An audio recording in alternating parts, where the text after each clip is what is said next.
Welcome back to Grips ഏരിയമാർ. നമ്മളൊരു പുതിയ ക്ലിനിക്ക് സ്റ്റാർട്ട് ചെയ്യുമ്പോൾ അതിനകത്ത് കുറേ അധികം കൺസേൺസ് ഉണ്ട്. നല്ലൊരു clinic management software electronic medical റെക്കോർഡ്സിന് വേണ്ടിയിട്ട് വാങ്ങേണ്ടതുണ്ട്. ഒരു ക്ലിനിക്കിൻ്റെ ബിൽഡിംഗ് ആർക്കിടെക്ചർ കൃത്യമായിരിക്കേണ്ടതുണ്ട്. ഓരോ സ്പെഷ്യാലിറ്റിക്കും ക്ലിനിക്ക് സ്റ്റാർട്ട് ചെയ്യുമ്പോൾ ആ സ്പെഷ്യാലിറ്റിയായിട്ട് ബന്ധപ്പെട്ട ആർക്കിടെക്ചർ ആ കോമ്പൗണ്ടിനും ആ ബിൽഡിങ്ങിനും ആവശ്യമാണ്.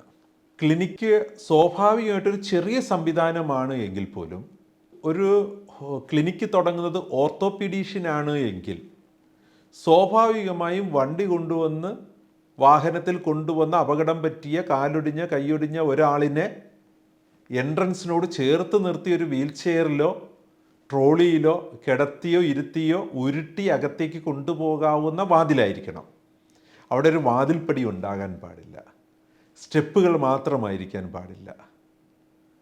എന്നാൽ നമ്മളൊരു പീഡിയാട്രീഷ്യൻ്റെ ക്ലിനിക്ക് ഇത്തരത്തിൽ റോഡിൽ നിന്ന് വളരെ ചേർത്ത് നിർത്താവുന്ന, വണ്ടി വന്നോടി വാതിലിനോട് ചേർത്ത് നിൽക്കാവുന്ന ഒരു ഡോറായിരിക്കരുത്. അവിടെ കഴിയുമെങ്കിലൊരു വാതിൽപ്പടിയൊക്കെ ഉള്ള ഒരു ഡോറായിരിക്കണം. ഇതൊരു ചെറിയ എക്സാമ്പിൾ പറഞ്ഞതാണ്. കഴിഞ്ഞ വളരെ അധികം കാലങ്ങളിൽ ഹോസ്പിറ്റൽ ഡിജിറ്റലൈസേഷനിൽ കൂടെ കടന്നുപോയതുകൊണ്ട് പുതുതായി തുടങ്ങിയ ഒരുപാട് ഹോസ്പിറ്റലുകളെ സോഫ്റ്റ്വെയർ ഉപയോഗിച്ച് ഡിജിറ്റലൈസേഷന് സഹായിക്കാൻ സാധിച്ചതുകൊണ്ട് അവരുടെയൊക്കെ ആ ബിൽഡിംഗ് സ്ട്രക്ചറിങ്ങിൻ്റെ കൂടെ തന്നെ ഡിജിറ്റലൈസേഷന് വേണ്ടിയിട്ട് നിന്നിട്ടുണ്ട്. ഇന്ന് പല ഹോസ്പിറ്റലുകളും ആ ബിൽഡിങ്ങിൻ്റെ ആർക്കിടെക്ചർ തെറ്റായി ചെയ്ത ഒറ്റ കാരണം കൊണ്ട് ഡോക്ടർ വളരെ നല്ല ടെക്നിക്കലി ഫിറ്റായിരുന്നിട്ടും പേഷ്യൻ്റ് ഫ്ലോ ക്രിയേറ്റ് ചെയ്യാൻ പറ്റാതെ പോകുന്നുണ്ട്. പേഷ്യൻ്റ് കൺവീനിയൻസിന്, അവരുടെ വരവ് പോക്കിന്, അവരുടെ വെയിറ്റിംഗ് ഏരിയ സ്പെഷ്യാലിറ്റി അനുസരിച്ച് സ്പെസിഫിക് ആയിരിക്കണം. ഒരു ഗാസ്ട്രോ എൻട്രോളജിസ്റ്റിൻ്റെ ഒ പിയിലെ വെയിറ്റിംഗ് ഏരിയ നമുക്ക് സ്വാഭാവികമായിട്ട് അറിയാം. വളരെ ശുദ്ധവായു, പ്രകാശമൊക്കെ പ്രൊവൈഡ് ചെയ്യാൻ കഴിയുന്ന ഒരു സ്ഥലമായിരിക്കണം. അത്തരത്തിൽ ഓരോ സ്പെഷ്യാലിറ്റിക്കും അതിൻ്റേതായ പ്രത്യേകതകൾ ഒരു ക്ലിനിക്ക് തുടങ്ങുമ്പോൾ ഉണ്ട്. സോ ഒരു ക്ലിനിക് സോഫ്റ്റ്വെയർ മാത്രം ഇട്ടതുകൊണ്ട്, കംപ്ലീറ്റ് ഡിജിറ്റലൈസേഷൻ ഹോസ്പിറ്റലിൽ ചെയ്തതുകൊണ്ട് ഒരു hospital business ultimately നന്നാവത്തില്ല.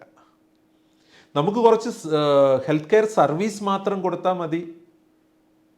Otherwise community medicine supporting ആണ് എങ്കിൽ നമ്മളൊരു ചെറിയ ഏതൊരു ബിൽഡിംഗ് എടുത്താലും അവിടെ കമ്മ്യൂണിറ്റി മെഡിസിൻ സപ്പോർട്ടിംഗ് നടക്കുന്നുണ്ടാവും.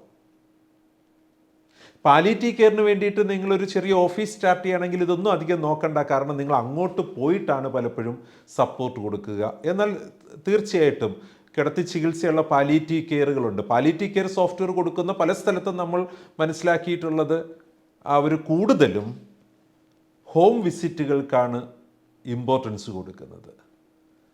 സോ ഒരു പാലിയേറ്റീവ് കെയർ സോഫ്റ്റ്വെയറോ ക്ലിനിക് സോഫ്റ്റ്വെയറോ വാങ്ങിയതുകൊണ്ട്, കംപ്ലീറ്റ് ഡിജിറ്റലൈസ് ആക്കിയതുകൊണ്ട് നമുക്ക് പേഷ്യൻ്റ് ഫ്ലോ കൃത്യമായിട്ട് മാനേജ് ചെയ്യാൻ പറ്റില്ല.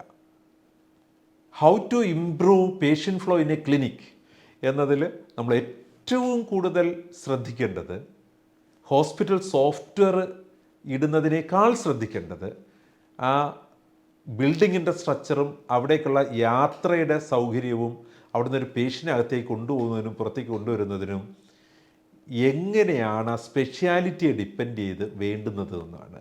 ഈ കൺസൾട്ടേഷൻ ഇപ്പോൾ ഒരുപാട് ഹോസ്പിറ്റലുകൾ ഗ്രേപ്സിൽ നിന്ന് എടുക്കുന്നുണ്ട്. നിങ്ങളും പുതിയൊരു ക്ലിനിക്ക് തുടങ്ങുകയാണെങ്കിൽ ഇത്തരത്തിൽ നമ്മൾ 25 കൊല്ലം കണ്ടതിൽ നിന്ന് അടുത്ത വരാൻ പോകുന്ന 5-10 കൊല്ലത്തേക്കുള്ള ക്ലിനിക്കുകൾ എങ്ങനെ ഇരിക്കും എന്നതിനെക്കുറിച്ചുള്ള പിക്ചർ തരാൻ തയ്യാറാണ്. നമുക്ക് ഒരുമിച്ച് ഈ യാത്രയിൽ മുന്നോട്ട് പോകാം.